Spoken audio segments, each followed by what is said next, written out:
Imagine a planet where everything is perfectly organized. Interstellar laws are respected, and the idea of Earth is a bizarre myth whispered at bureaucratic meetings.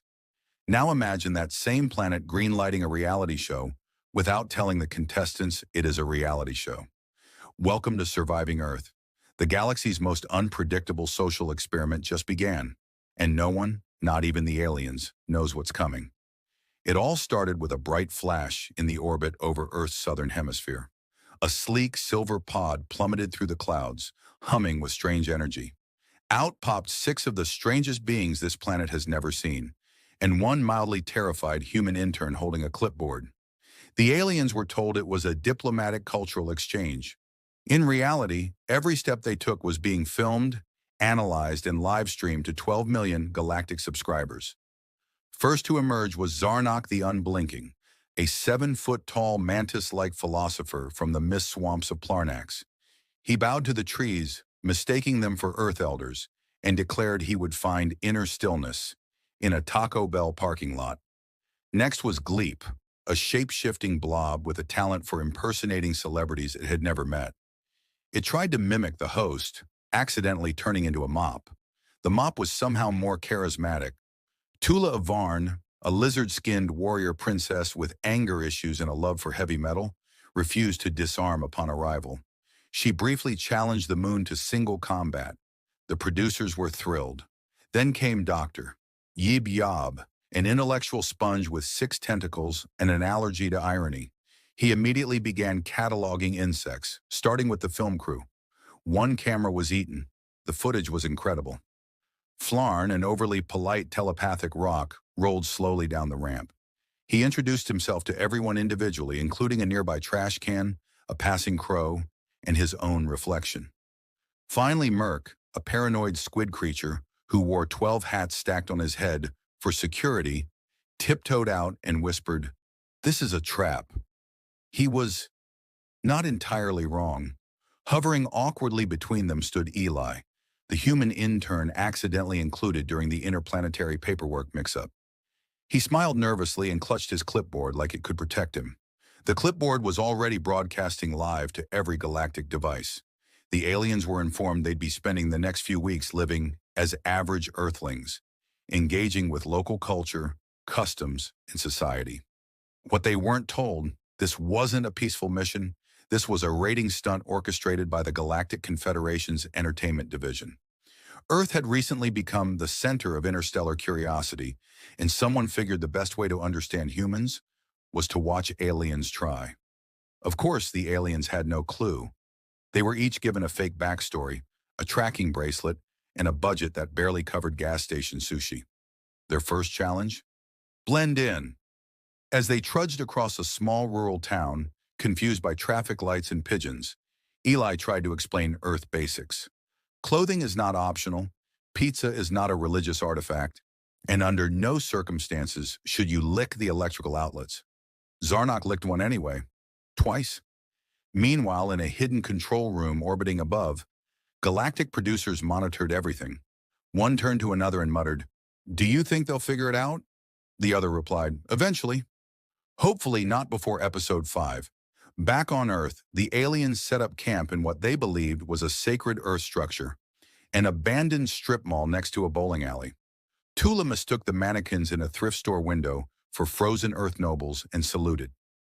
As they awkwardly navigated their first Earth night, sleeping on yoga mats and inflatable pool toys, 2 things became clear. 1, they had absolutely no idea what they were doing. 2, the galaxy couldn't stop watching. And then, just as Gleep was trying to absorb a beanbag chair, Eli's bracelet buzzed. A new mission alert had arrived. Their next task? Something called the grocery store. He gulped, and somewhere in orbit, millions of aliens leaned closer to their holoscreens. This was going to be good. Previously on Surviving Earth, 6 unsuspecting aliens were dropped on the strangest planet in the galaxy and thought it was a peaceful diplomatic assignment. Instead, it's a galactic reality show watched by billions. None of the aliens know this yet, but the humans do, and they're not exactly helping. Now, let's talk about Earth's most mysterious cultural ritual, Grocery shopping. The mission seems simple enough. Acquire nutritional supplies using native customs. A producer had planted a gift card and a handwritten list in Eli's clipboard. Bread, milk, fruit, snacks. That's it. But to 6 aliens with no concept of capitalism, product branding, or self-checkout, it was basically a tactical survival op. The team arrived at Supermart 24 just after sunrise. The glass doors whooshed open, and the aliens paused like it was a temple. Zarnak the Unblinking immediately bowed to the produce section, whispering, "The Orchard of Offerings welcomes us." Tula of Varn mistook the automatic doors for a security test and threatened to decapitate the metal gatekeepers. Eli managed to explain that the doors were friendly. She remained skeptical. Inside, things escalated fast. Dr. Yib Yab, the 6-tentacled sponge being, had attached himself to a display of marshmallows, insisting they were Earth's eggs. Soft, nutrient-rich, birth pods, he declared. Then he inhaled an entire bag, plastic and all. Gleep, the shapeshifter, was trying to mimic the cashier's smile, but transformed into a conveyor belt instead. He refused to return to blob form until someone scanned his forehead. Meanwhile, Flarn, the polite rock, asked to speak with the store manager because he believed the barcode system was a language of ancient Earth kings. He bowed to the vending machine, dropped in a quarter, and demanded it share its wisdom. Merc, the squid paranoiac, was hiding under a shelf in the frozen food section, whispering about global ice traps while wearing 3 loaves of bread as a disguise. At this point, the store staff had no idea what was going on. They assumed it was some kind of immersive theater performance. One teenager started live streaming it on social media. "Bro, they're aliens and they're fighting a cart full of pudding." That stream hit 2 million views in under an hour.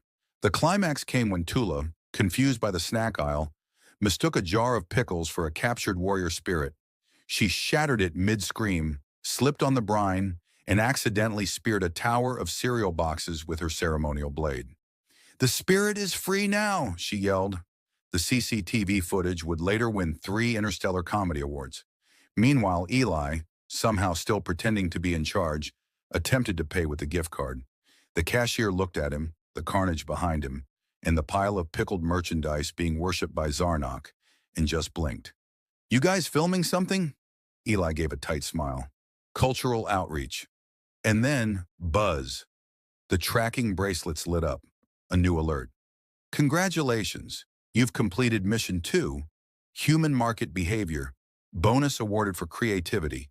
Next mission, Human Social Dynamics. You are now invited to a neighborhood barbecue." The aliens gathered outside the store, arms full of snacks they definitely didn't scan. Eli read the new card aloud. "Blend into suburban community. Make friends. Do not vaporize anyone." The aliens blinked. In orbit, the producers leaned forward, grinning. "Oh, this'll be delicious." As the aliens trudged away with sticky marshmallow trails and stolen lemonade, one thing was certain: the barbecue was going to be worse. And somewhere on social media, the phrase "pickle spirit freedom scream" was now trending in 4 languages.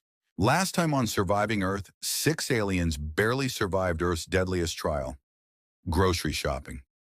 Now they've been assigned a new challenge: sampling human cuisine. But the producers didn't just send them anywhere. They dropped them in Florida. Because of course they did. This isn't just a mission. It's about to become a galactic PR nightmare. A bright summer sky stretches over the flat, unpredictable landmass known as Florida. A state famous for its unpredictable behavior, wild creatures, and laws that apparently allow almost anything short of time travel. Eli, now thoroughly worn down as the group's de facto Earth liaison, held the next mission card in his trembling hand. Experience authentic human fast food.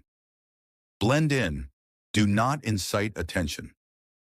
The group stood outside a garish building called Mega Gulp Galaxy Burger, its signage flashing with cartoon cows riding skateboards. The aliens stared at it like it was a cathedral of chaos. "This is sacred?"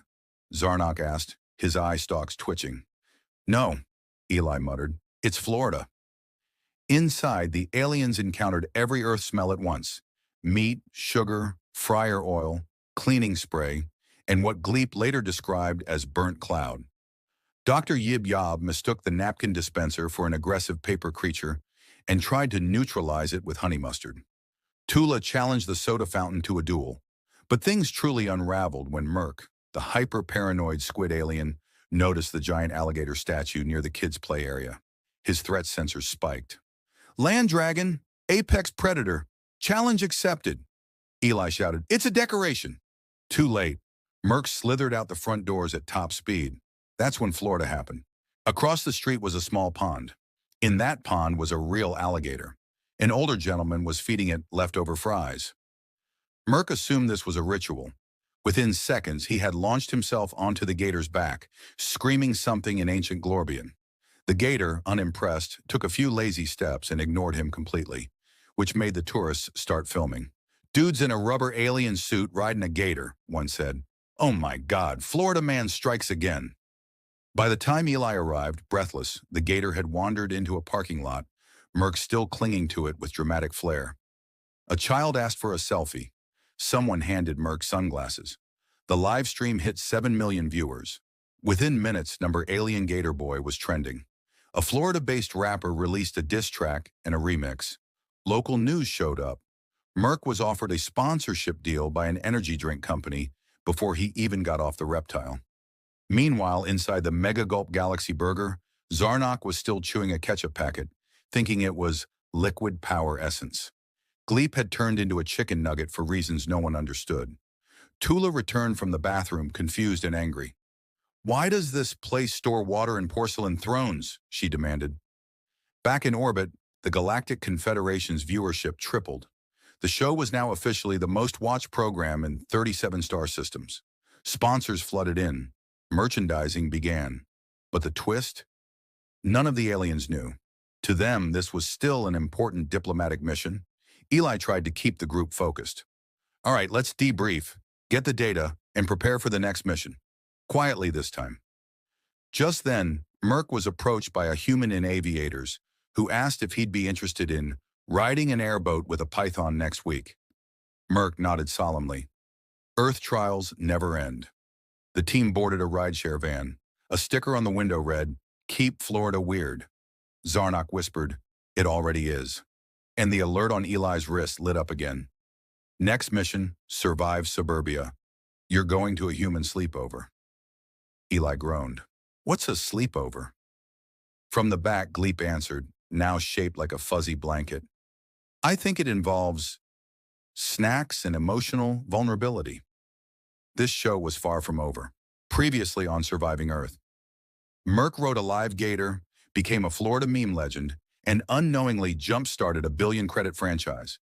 But today's chaos has nothing to do with reptiles. It's about love, or at least what the aliens think is love. And unfortunately, it starts with a human dating app and ends with an emotional confession to a commercial-grade laundry machine. Our unsuspecting heroes were lounging in their temporary Earth residence, a beige suburban rental filled with IKEA furniture and deeply suspicious snacks, when Eli, exhausted from damage control, casually suggested they try online dating. You know, as a social experiment. For science, he meant it as a joke. But Zarnock, already spiraling from the complexities of condiments, took it seriously. He downloaded 6 dating apps within 3 minutes. Merc hacked the house Wi-Fi to enhance match speeds. Dr. Yib Yob performed compatibility calculations using interstellar pheromone charts. Tula set her preferences to emotionally unavailable meat eaters only. Within hours, the team was signed up and accepted onto a low-budget Earth dating reality show called Love Nest, Florida Edition. They assumed it was a formal cultural exchange. It was not. Filming began immediately. A host in a velvet jacket with far too many teeth welcomed them to the set. A retro-fitted McMansion surrounded by inflatable flamingos and tragically optimistic fairy lights. "Tonight," the host beamed, "our lucky singles will go on romantic dates and face unexpected challenges that test their hearts." Zarnock blinked. "Do we win territory?" Gleep shape-shifted into a bouquet of roses and winked at the camera. The first group date featured a beach picnic. Tula accidentally destroyed her own picnic blanket trying to decode a s'more. Merck interrogated his date about the fragility of her skeleton. Dr. Yib Yob used echolocation to locate the wine cooler. The human contestants remained unfazed. They'd seen weirder on TikTok. Then came Zarnok's private date. His match was a charming woman named Becky, who talked a lot about crystals and her past lives as an Atlantean dolphin priestess. Zarnok listened politely but was increasingly distracted by a glowing white appliance, humming softly in the corner of the set. "Is that a containment vortex?" he whispered, walking toward it. "No," said the producer. "That's a Maytag front loader." Zarnok placed a gentle hand on its door. It vibrated. He sighed. I think she understands me." Cut to the confessional booth. "I never knew Earth had beings that could handle spin cycles at 1,200 revolutions per minute," he said dreamily. "Her balance, her rhythm. It's like she's dancing through quantum turbulence." The producers were thrilled. The footage was pure gold. Meanwhile, Merck had stormed off the set after refusing to wear a tank top. "Why do they want to expose our limbs? This is emotional vulnerability armor." Tula swiped left on every human she encountered, muttering, "None of these creatures can withstand a gravitational pull beyond 1.2 G. Weak gene pool."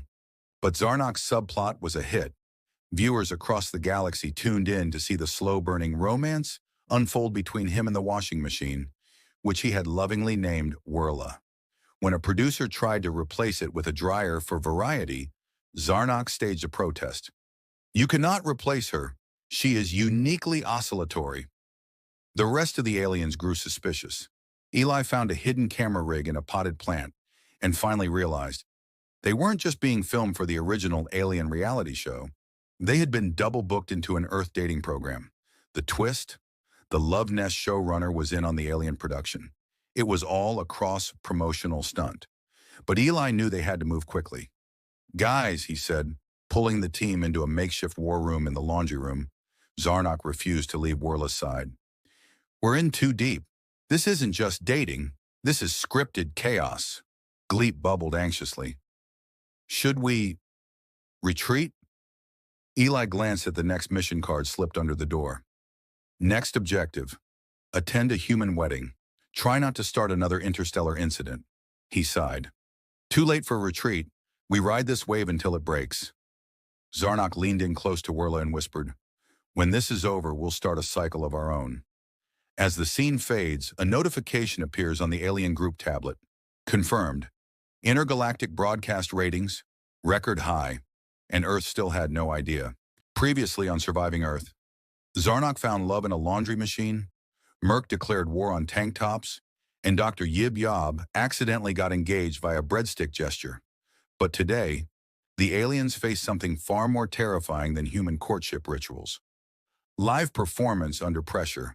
Because nothing says welcome to Earth like being thrust onto a brightly lit stage in a mall food court with screaming humans, camera drones, and a suspiciously upbeat MC yelling, "Let's give it up for the Alien Talent Showcase, sponsored by Cosmic Cola, now in Nebula Nectar flavor."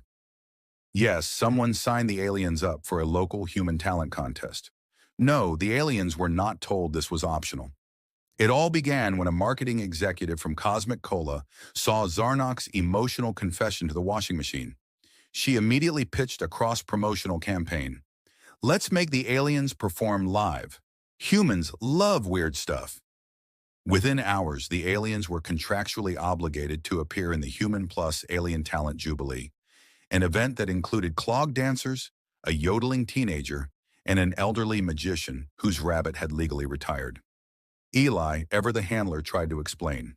"It's just a talent show. Show a skill. No explosions. No diplomacy. No memory erasing rays. Got it?" Merck nodded solemnly and whispered, "I will bring glory to the clan of Screaming Claws." The stage was set. First up, Tula. She misunderstood talent and assumed it meant combat prowess. She performed a flawless 12-step martial display involving levitation, energy knives, and a live simulation of disarming a neutron grenade. The audience gave her a standing ovation. 3 mall kiosks behind the stage mysteriously lost power. Next, Gleep, who took the form of a floating jellyfish harp and played a haunting melody that caused three elderly humans to sob uncontrollably and one teenager to call their ex and apologize for everything. It was beautiful.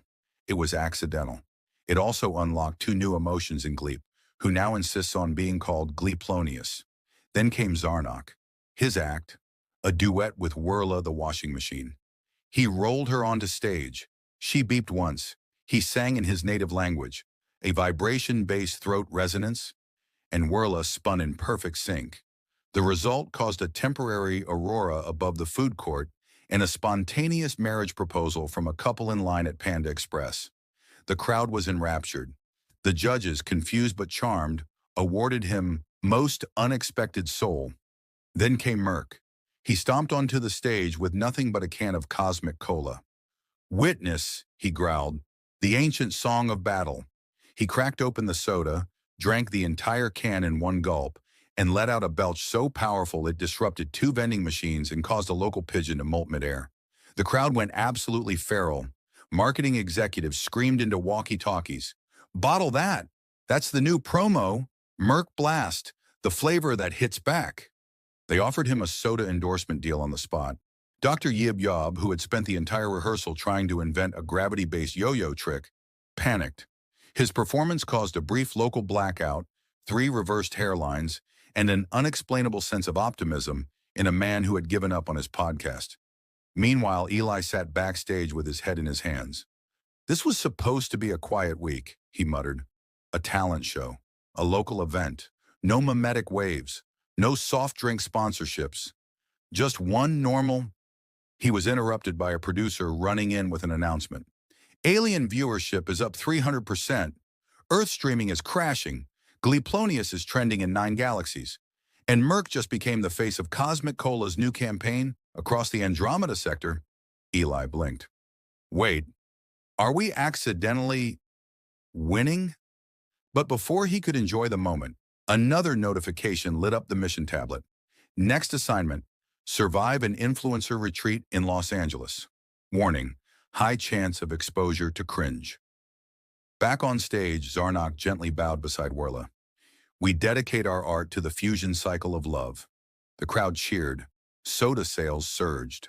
The talent show was officially declared a cultural milestone. And the aliens? They were just getting started. Last episode, Merc belched his way into a galactic soda deal. Zarnok sang a duet with a washing machine, and a floating jellyfish made humans cry with alien harp music. But today, the crew discovers Earth's justice system. Kind of. Briefly. Accidentally. It all started with a pineapple. Not just any pineapple. A decorative one. Tula, ever curious about human relics, saw it in the window of a high-end home decor store and mistook it for a sacred Earth offering. She reached through the open window to retrieve it, murmuring, "What generous ritual is this, to leave fertility idols in clear view?" Within moments, the store's alarm system triggered, a bystander started live streaming, and someone yelled, "Alien theft! They're stealing our culture!" Meanwhile, Zarnok was across the street, attempting to practice urban camouflage by blending into a mannequin display wearing cargo shorts and a No Bad Vibes tank top. It was going remarkably well until someone mistook him for an animatronic and tried to buy him. Back at the store, Merc arrived and, misunderstanding the commotion, declared, "I claim this territory for the Screaming Claws," and hoisted the pineapple above his head like a war trophy. 3 squad cars arrived almost immediately. Eli, their overworked human handler, showed up mid-chaos and tried to explain, "It's not theft. It's a misunderstanding. They thought it was an earth-bonding item." The police were surprisingly calm until Dr. Yib Yob attempted to deactivate the officer's weapons with what looked a lot like a laser straw. 5 minutes later, the aliens were booked into the local jail. Mugshots were taken. Merc tried to eat the fingerprint scanner. Gleep turned invisible out of anxiety, causing half the precinct to believe in ghosts. Eli was left sitting on the edge of a bench, clutching his head. I leave them alone for 20 minutes. Then came the courtroom. Turns out, when you film a bunch of aliens in orange jumpsuits walking into a courtroom, TikTok does the rest. Within hours, hashtags like Rock Alien Arraignment and Pineapple Gate were trending. But for the aliens, this wasn't just a court. It was something else entirely. Zarnak whispered, "Is this the trial of honor?" "No," Eli groaned. Tula leaned in and asked, "Why do they wear black robes? Are they void priests?" "It's just fashion. Please stop whispering." Then the judge walked in, a stern older woman with a gaze that could boil paint. And that's when Dr. Yib Yob, for reasons unknown, dropped to one knee and declared, "I accept your mating challenge, Robe Queen." The bailiff almost fainted. Zarnak added, "If this is a duel for territory, I propose the trial of shared pain. I volunteer Merc." Merc looked pleased. "Let the screaming begin." The judge calmly adjusted her glasses and said, "One more word and you're all held in contempt," which is when Gleep reappeared and, in a squeaky whisper, asked, "What is contempt? Is it edible?" The courtroom collectively lost its mind. Eli stood and shouted, "Your Honor, I beg the court's patience. They're part of an intergalactic cultural experiment." The judge held up a hand. "Say no more." There was a long pause, then she pulled out her phone. "My niece follows them on Galactic Gram. She says Merck's soda commercial made her believe in art again." Eli blinked. "Wait, what?" she sighed. "This court has been inundated with fan mail, custom plushies, and someone mailed a love letter to the Robe Queen. That's me, apparently. Case dismissed. But for the love of all that is terrestrial, please stop bringing them into retail stores unsupervised." The aliens cheered. Merc belched with pride. Yib Yob tried to present the judge with a mating tribute made of pocket lint. She declined. Back at their temporary home, Eli sat down, utterly drained. "I used to work in finance," he muttered. Tula studied the pineapple they were allowed to keep. "So this isn't sacred?" "No," Eli said. She squinted. "Then why is it so symmetrical?" But as the scene closed, Eli's phone buzzed. "New alert. Breaking. Aliens invited to guest host late-night TV. Topic, pineapple politics and the justice of Earth." Eli sighed. "Of course." The aliens grinned. They were starting to get the hang of Earth. Or Earth was starting to get the hang of them. Last episode, our alien crew mistook a courtroom for a mating arena, accidentally launched a TikTok trend, and left the legal system forever changed. But today, and they face their greatest challenge yet. Basic manners. It began, as most catastrophes do, with good intentions. In an effort to help the aliens blend in, the producers decided it was time for an etiquette makeover. Enter Lady Genevieve, an elderly British etiquette coach with a spine like a broomstick and a glare that could iron linen. She had trained royals, diplomats, and now extraterrestrials with sticky suction hands and zero understanding of personal space. The aliens lined up in the drawing room of a stately mansion rented for the occasion. Zarnak wore a tuxedo 2 sizes too small. Merc had on a bow tie around his elbow. Tula was already curtsying to furniture. Gleep was balancing a teacup on his head, unsure why. Lady Genevieve raised an eyebrow. "We begin with introductions. One bows. Slightly. No howling, no smoke clouds, and no presenting of one's spleen." Dr. Yib Yob lowered his claws reluctantly. She continued, "Today we master dining, conversation, and restroom decorum. These are the cornerstones of civility. Fail, and you shall forever be known as savages." "What's a savage?" Zarnak whispered to Tula. "Something humans fear," she replied. "We must be less of that." The first task was afternoon tea. Lady Genevieve demonstrated the proper way to stir a cup, quietly without clinking. Naturally, Merc swallowed his spoon whole. Gleep sniffed the scone and asked, "Is this an egg larva?" Moments later, the tea tray was flipped. Someone tried buttering a napkin, and Dr. Yib Yob attempted to fuse his molecules with the silverware. Genevieve's teacup cracked, possibly from sheer disappointment. Yet nothing truly broke until the restroom module.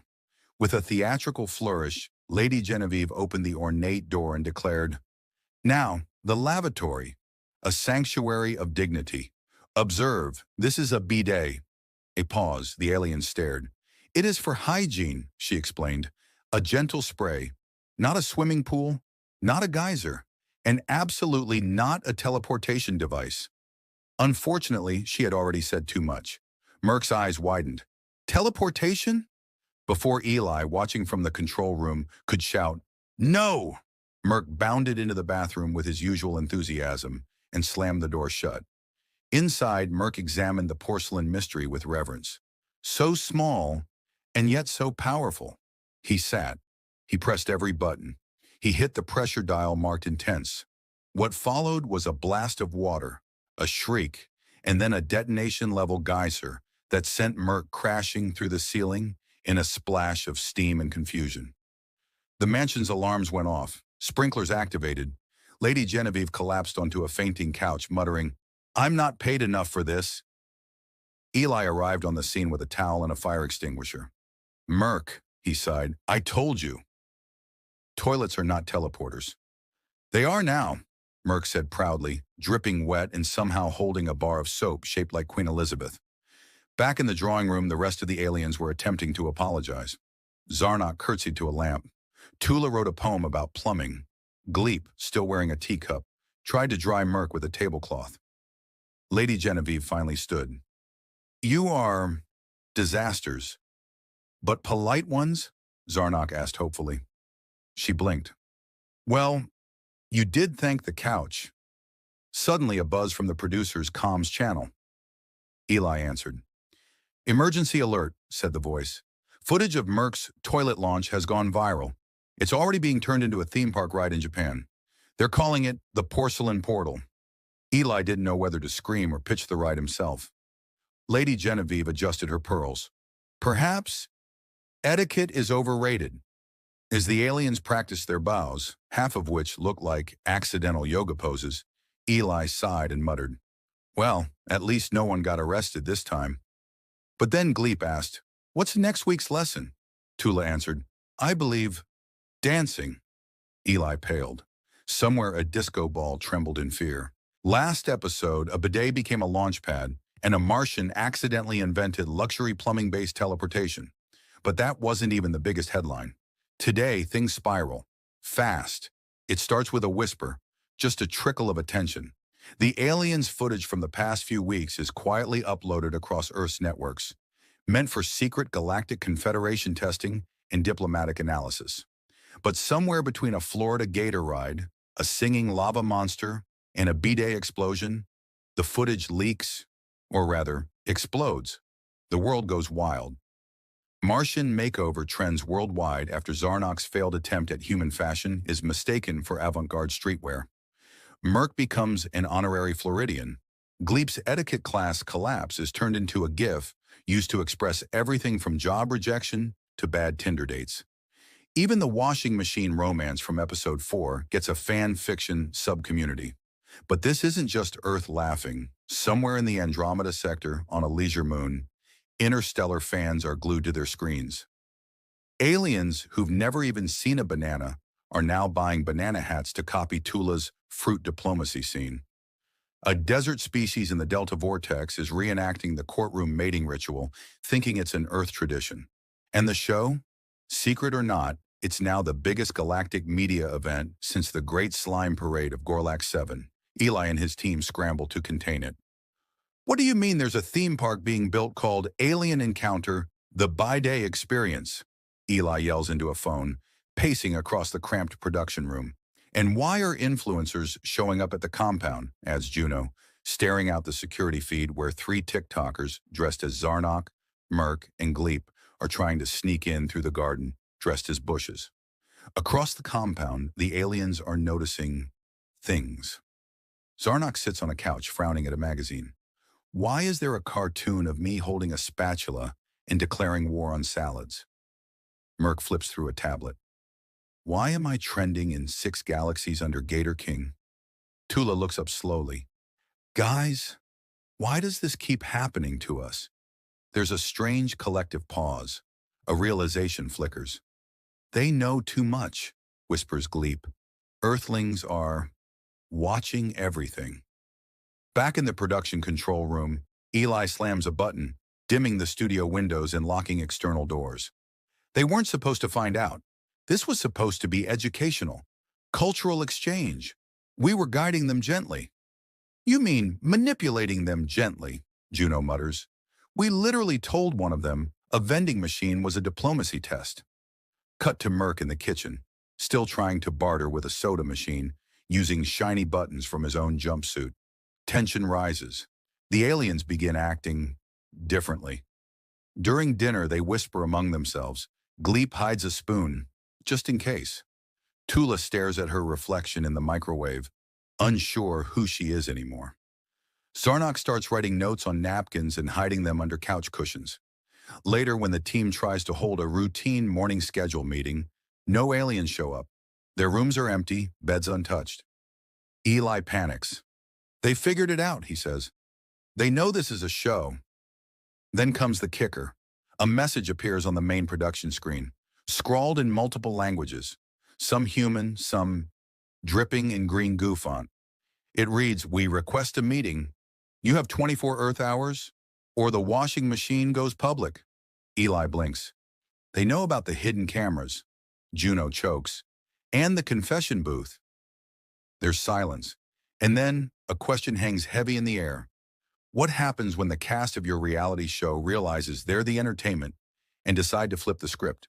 Imagine finding out your entire life on a new planet has been broadcast to the entire galaxy.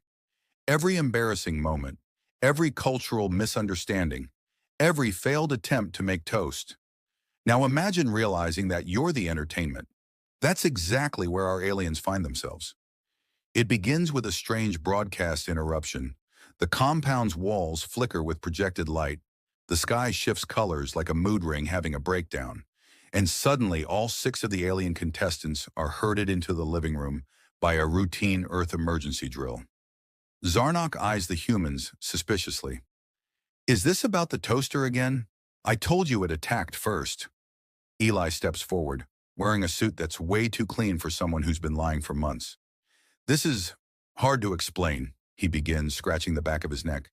"But you're famous, like galactically famous." A pause. "Famous for what?" asked Tula cautiously. Juno taps a remote. The wall lights up with footage. Not news clips, not security footage. Clips from the show. Tula's laundry machine confession. Merc riding the gator. Gleep accidentally launching Zarnok into a vending machine. It's all there, edited with dramatic zoom-ins and glittery transitions. Even the bloopers, especially the bloopers. Zarnok's jaw drops. "Is that my 4th attempt at using the revolving door?" Merc points at a scene of himself sleeping in a pool floaty, drooling. "Wait, that's been broadcast?" Tula's eye twitches. Who edited this? Why does it have theme music?" The humans flinch. Eli sighs. "You were part of an interspecies cultural integration program, one designed to help aliens adapt to Earth. But we may have, accidentally, turned it into a galactic reality show." The aliens stare. "You monetized our confusion?" Zarnok yells. "Hold on," Gleep interrupts, raising a webbed hand. "How many views are we talking here?" Juno hesitates. The last toilet explosion clip hit 13 billion across 5 star systems. Tula faints. Merc high-fives himself. Zarnok starts pacing. "You filmed us at our worst," Zarnok mutters. "I thought the microwave was sacred. I used it like a shrine." Eli holds up his hands. "Look, we messed up. But people, and by people I mean trillions of intergalactic viewers, love you. There are fan clubs. There's merch. There's a soda flavor named after Gleep now."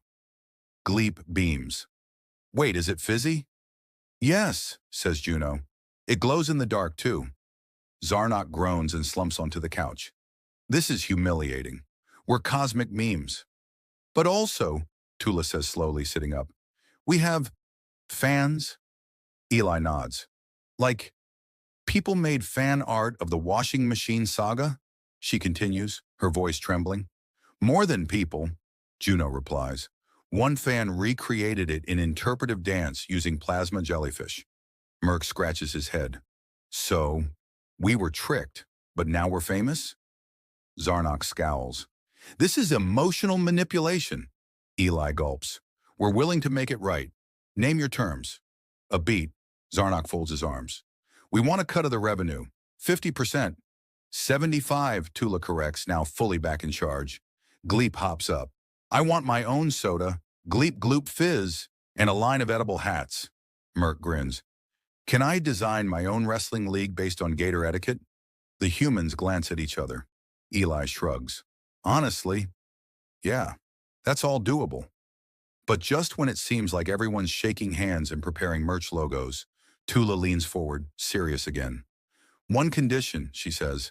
We get to tell our side of the story. Juno nods slowly. You want to direct? No, Tula smirks. We want to host. Everyone freezes. Cut to black. A glowing logo appears. Coming soon, Surviving Earth, Alien Edition, now featuring revenge hosts. Because what could possibly go wrong when the aliens take over the show? Zarnak now wears sunglasses indoors and refers to himself as a galactic brand. Tula just signed a 7-season podcast deal where she interviews sentient appliances. And Merc? Merc has launched a line of wrestling-based etiquette tutorials called Smash Gently. Earth isn't just home anymore. It's the center of galactic content creation. But the real surprise? They've decided to stay. Not because Earth is easy, it's not. Or because humans are predictable, definitely not. But because it's fun, unfiltered, deliciously messy. And apparently, that's exactly what the galaxy wants. It all started a few days after the big reveal. The aliens, now aware they'd been unknowingly turned into stars, had options. Sue the humans, return to their home planets, or burn Earth to the ground in a ceremonial protest of betrayal. Instead, they started a vlog. Title, Zarnak Unplugged, Misinterpreting Humanity, One Mistake at a Time. In episode 1, Zarnak gives a serious lecture on what he believes pants are supposed to be. In episode 2, he tries to parallel park a hover scooter into a bakery window. Both episodes gain 80 billion views in under a week. Tula creates a dating show for misunderstood AI and lonely dishwashers called Spin Cycle of Love. Merc teaches gator taming yoga. Gleep becomes the face of a snack brand that may or may not be made from edible glitter and compressed plasma noodles. Even the Galactic Confederation gives up trying to regulate them. Instead, they send more aliens to Earth. The humans call them Season 2. But this time, the original cast, now veterans of Earth life, decide to mentor the newcomers. Zarnak trains a tentacled alien named Blurp in sarcasm and sarcasm-related hand gestures. Tula holds a support group for aliens recovering from bidet trauma. Merc runs an extreme survival boot camp, which is just Florida, but with more hot sauce. And Gleep? Gleep launches a school for interspecies content creation called Viral or Bust. Its motto, embarrass yourself, but profit from it. The aliens no longer see Earth as a cultural minefield. Now it's a playground, a place to try, fail, laugh, go viral, and maybe get sponsored by an energy drink in the process. Behind the scenes, humans like Eli and Juno watch in awe. They'd started this as a secret experiment, part culture exchange, part reality show scam. But now they're just fans. Human culture hasn't been simplified for aliens. Instead, the aliens forced it wide open. They've redefined Earth's image in the galaxy. One scene shows Zarnak sipping an iced latte on a rooftop, staring at a purple sunrise. Back home, we perfected everything. Logic, efficiency, diplomacy. It was fine. But here, he looks around. Here, I got punched by a child in a mall because I stole a soft pretzel. And that somehow made me feel alive. The camera pans to Merc, teaching 2 new arrivals how to pronounce Waffle House as a threat and a promise. Later, Tula delivers a message straight to the viewers. We know we were part of a show, but we made it ours. We stayed. We learned. We glowed up. She points at the sky, and we're just getting started. The screen fades into a teaser logo, coming soon. Surviving Earth. Season 2, Meet the New Weirdos. With returning hosts, Zarnak, Tula, Merc, and Gleep. And in small text below, merch, streaming, interplanetary licensing, available in over 50 galaxies. Because Earth didn't just survive the experiment, it went full influencer. And somewhere deep in space, a confused alien watches the show, eats a sparkly plasma chip, and whispers, I want to go to Earth.